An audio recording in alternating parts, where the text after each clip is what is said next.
ዛሬ ከራሴ የተረዳሁትን ነገር ላካፍላችሁ።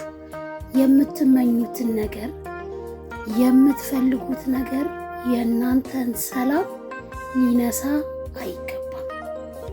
የሆነ ነገር ተመኙ፣ ፈልጉ።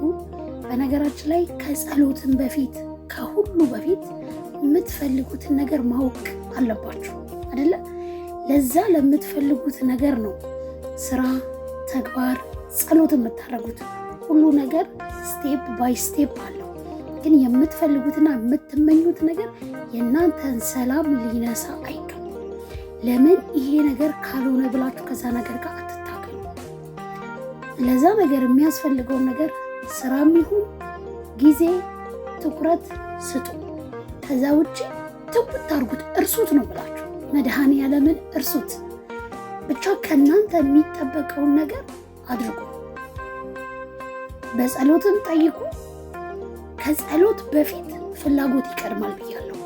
ለዛ ፍላጎታችሁ ነው ለእግዚአብሔር ጸሎት የምታቀርቡት። ከዛ በኋላ ነው አይደለ ወደ ድርጊት የምትሄዱት። ስለዚህ ይሄን ካደረጋችሁ ከእናንተ ምንድን ነው የሚጠበቀው? ምን የሌላው የእግዚአብሔር ነው የሚሆነው። እግዚአብሔር ስለፈለገ ያሳካዋል። ያልሆነው የእግዚአብሔር ፍቃድ ስላልሆነ የእናንተ ፍላጎት ብቻ ስለሆነ የእግዚአብሔር ፍቃድ የእግዚአብሔር እጅ ከሌለበት አይሆንም። አትጨናነቁ። በምትፈልጉት ነገር ላይ በምትመኙት ላይ ተጨንቃችሁ የእናንተን ሰላማችሁን አትንሱ ለማለት የፈለኩት ገብቷችኋል አይደል ውዶች? አንዳንድ ጊዜ ማለት ነው የምንመኘውና የምንፈልገው ነገር የኔ ውዶች ወይ ሰላማችንን አልጠበቅን ወይ ደግሞ ያ ነገር አልተሳካም፣ ሁለት ያጣ ነገር እንሆናለን ማለት ነው። ዛሬ የተረዳሁት ነገር ምንድን ነው?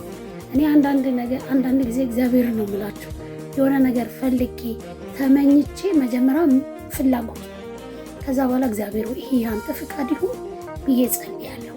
ከዛ ለዛ ለጸለይኩትና ለፈለግኩት ነገር እሰራለሁ ወደ ተግባር ማለት ነው።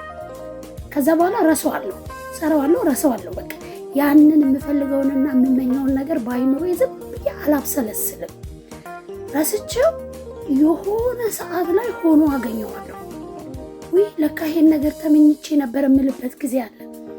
እንደዛ ስትረሱት፣ ያንን ነገር ሳታብሰለስሉት የእግዚአብሔር ፍቃድ ካለበት ይሆናል፣ ከሌለበት ደግሞ ይቀራል። ሲቀር ደግሞ ትጎዳላችሁ።